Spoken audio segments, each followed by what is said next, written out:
Good morning students, कैसे हैं। तो सबसे पहले तो जो कैंडिडेट सेलेक्ट हो चुके हैं उन्हें बहुत बहुत बधाई हो। और आप अपना काम बहुत ईमानदारी से करें। जिस भी डिपार्टमेंट में आपका सिलेक्शन हुआ है आप बहुत अच्छे से उत्तराखंड को आगे ले जाने में अपना सहयोग दें, भ्रष्टाचार को ख़त्म करें, ऐसा मैं आपसे रिक्वेस्ट करती हूँ। तो सिलेक्टेड कैंडिडेट्स जिन्होंने मेहनत करी है उन्होंने अचीव करा है। लेकिन जो इंपॉर्टेंट मैसेज है वो उनके लिए है जो सिलेक्ट नहीं हो पाए। क्योंकि देखो, कट ऑफ जितनी सोची थी, जितनी होनी चाहिए थी, उससे बहुत ज़्यादा हाई चली गई। मैं सच बताऊं तो ये आप लोगों को सबको यही लग रहा होगा कि मैडम ने ये बताया था कि इतनी जाएगी, 3-4 नंबर ऊपर जाएगी, 4-5 नंबर। मैं इसको बिल्कुल मना नहीं कर रही हूँ कि मैंने ये बताया था।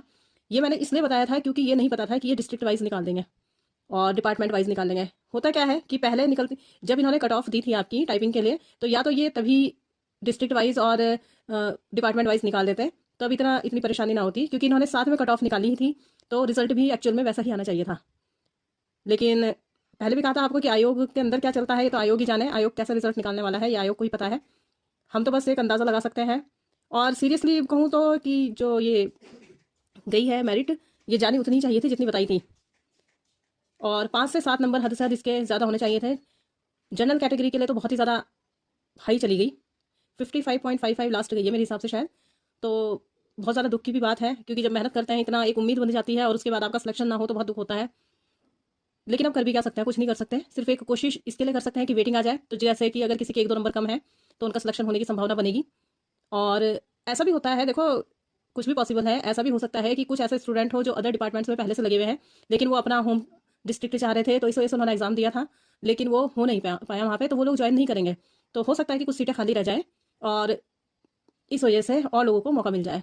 तो पहली कोशिश तो जो सबसे पहली करनी है वो ये करनी है इसकी वेटिंग के लिए।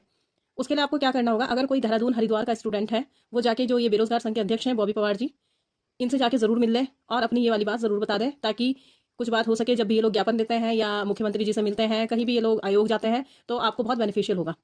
आप खुद भी उन लोगों के साथ जा सकते हैं। तो ये बहुत ज़रूरी है, ध्यान रखना इस चीज़ को, क्योंकि जिनके भी 1-2 नंबर कम है उनके लिए बहुत बेनिफिशियल हो सकता है अभी भी। क्योंकि ये उत्तराखंड है और उत्तराखंड में आप जानते हैं कि नई वैकेंसी आनी तो है ही, क्योंकि हाइडन में भी बहुत दिनों से वैकेंसी नहीं निकली है। लेकिन अभी कम से कम ये समझिए आप कि 2024 में ही आपको वैकेंसी देखने को मिलेगी। तब तक डिस्टर्ब होने से अच्छा है कि थोड़ी सी मेहनत करके कोशिश कर ली जाए कि इसकी वेटिंग आ जाए। पहली बात तो यह है कि इसकी वेटिंग के लिए आप कोशिश करिए। दूसरी बात, जो ओबीसी कैंडिडेट है, आप भी ज़रा ये नोटिस करना, रिजल्ट में मैंने ये नोटिस करा है और शायद मुझे लगता है, मतलब मैं बिल्कुल श्योर नहीं हूँ, लेकिन ओबीसी कैंडिडेट का मैंने एक देहरादून की ट्रेजरी में एक पद ओबीसी का कम देखा है। ओबीसी की सीट पे इन्होंने नहीं दिया रिजल्ट। और कृषि विभाग में भी मैंने ओबीसी के 2 पद कम देखे हैं। तो आप इसे ज़रा चेक कर लेना, हो सकता है कि जो मैं कह रही हूँ सही है। क्योंकि मैंने नीचे नोट भी देखा है, तो नोट जो देहरादून की ट्रेजरी है उसमें जनरल के सापेक्ष कम करा हुआ है उन्होंने पद, और कृषि विभाग में उन्होंने 1 पद कम करा है ओबीसी के सापेक्ष, लेकिन उसमें 3 सीट पे ओबीसी का रिजल्ट नहीं निकाला है। तो ये भी आप आरटीआई के थ्रू पूछ सकते हैं। और अगर किसी का भी 0.75, 1 नंबर, 1.5 नंबर से रुका है रिजल्ट किसी वजह से, तो पूरी पूरी भाई कोशिश कर लो कि वेटिंग आ जाए इसकी, क्योंकि बहुत बेनिफिशियल होगा। इसमें से कम 10-15 स्टूडेंट्स की और जॉब लग सकती है।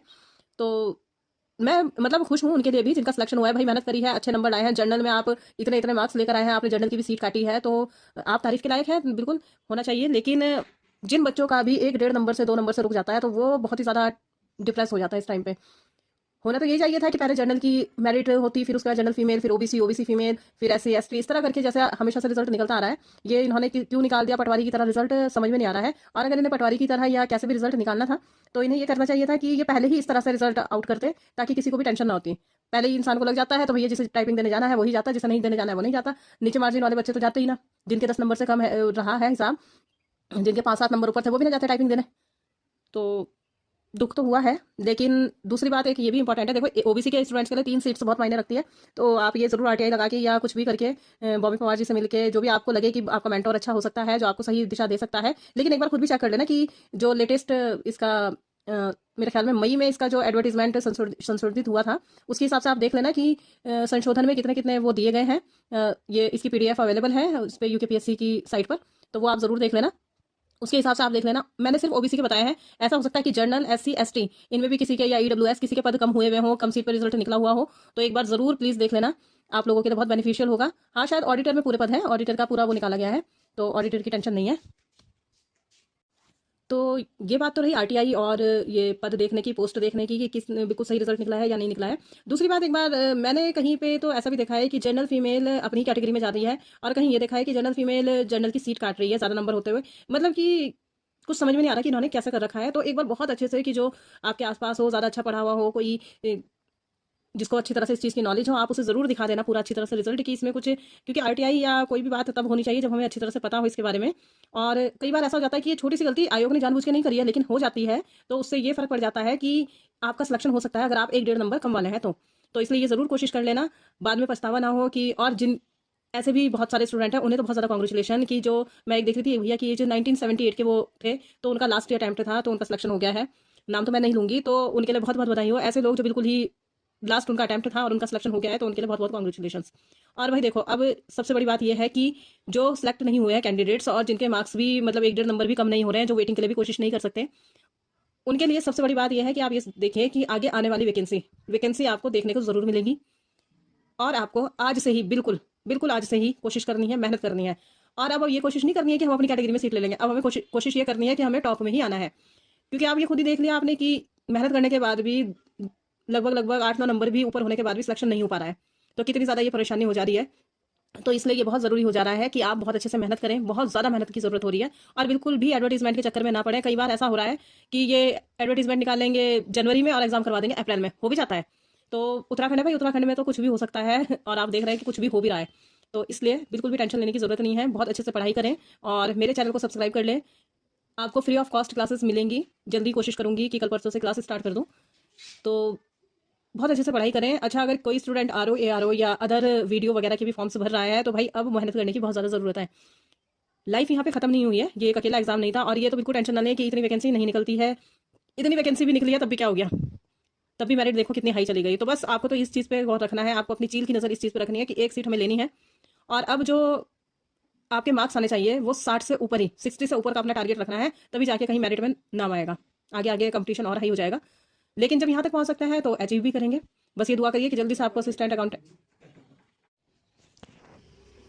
ऐसी उम्मीद है कि जो यूके ट्रिपल एसएससी का नया कैलेंडर आएगा तो उसमें ज़रूर आपको असिस्टेंट अकाउंटेंट की वैकेंसी देखने को मिल जाएगी।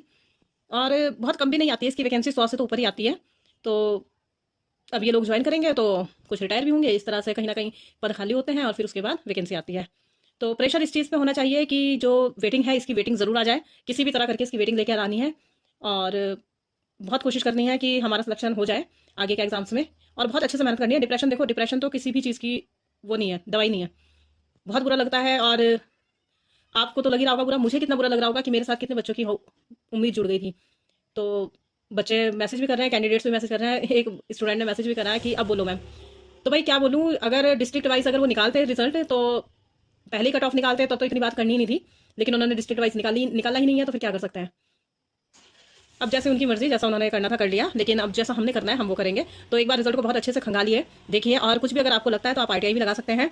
आप देहरादून में अगर हैं, हरिद्वार में, ऋषिकेश में कहीं भी हैं, तो आप बॉबी पवार जी के पास जाकर एक बार जरूर मिल लीजिए और उन्हें वेटिंग लिस्ट के लिए जरूर बोलिए, क्योंकि इस पोस्ट में कैंडिडेट कम होते हैं और सिलेक्शन के चांसेस बहुत ज़्यादा रहते हैं। तो और तैयारी आगे के लिए ऐसी करके रखिए कि इस बार होना ही होना है सिलेक्शन। और दूसरी बात यह है कि जो इतने सारे स्टूडेंट्स वो आसपास के लोग भी होते हैं, पड़ोसी होते हैं, रिश्तेदार होते हैं, उनकी बातों में बिल्कुल भी आके डिप्रेस्ड ना हो। और अब किसी को बताना ही नहीं है कि हम तैयारी कर रहे हैं नहीं कर रहे हैं, बस इतना कह दो अब छोड़ दी, अब छोड़ दी और चुपचाप अपना अपने काम पे कंसंट्रेट करो। 1-1.5 साल देने हैं और जॉब लेनी है बस। अब जो अटैम्प्ट होगा उसे लास्ट अटैम्प्ट मान के चलिए, तभी सिलेक्शन हो पाएगा। तो फिर मिलेंगे एक और वीडियो में जल्दी ही, जिसमें मैं आपको बता दूंगी कि किस टाइम आपको क्लासेस डेली मिला करेंगे, डेली बेसिस पर। और मुझे ज़रूर कमेंट करके बताएंगे वेटिंग लिस्ट के लिए कि आपने किसी से बात करी है नहीं करी है। मैं कोशिश करती हूँ एक टेलीग्राम ग्रुप भी आपके लिए खोल दूंगी, बना देती हूँ, तो उसमें आप अच्छे से डिस्कशन कर सकेंगे, मेरे से भी बात कर सकेंगे। तो मैं बिल्कुल ये कह रही हूँ कि आप वेटिंग लिस्ट की ज़रूर कोशिश करिए, जिसके भी 1-1.5 नंबर कम है, ओबीसी, SC ST जनरल। और बहुत पॉसिबिलिटी है कि आपका नंबर आ जाए फिर उसमें, क्योंकि जो कैंडिडेट ज्वाइन नहीं करेंगे आपको उसका बेनिफिट मिलना ही मिलना चाहिए। तो फिर मिलेंगे नेक्स्ट वीडियो में, तब तक के लिए bye bye, take care, all the best for your future. और जिन्होंने भी मेहनत करके ये सफलता पाई है उन्हें बहुत बहुत बधाई हो। दुआ करें कि आपके जो और भाई बहन हैं उनकी भी आगे जॉब लग जाए।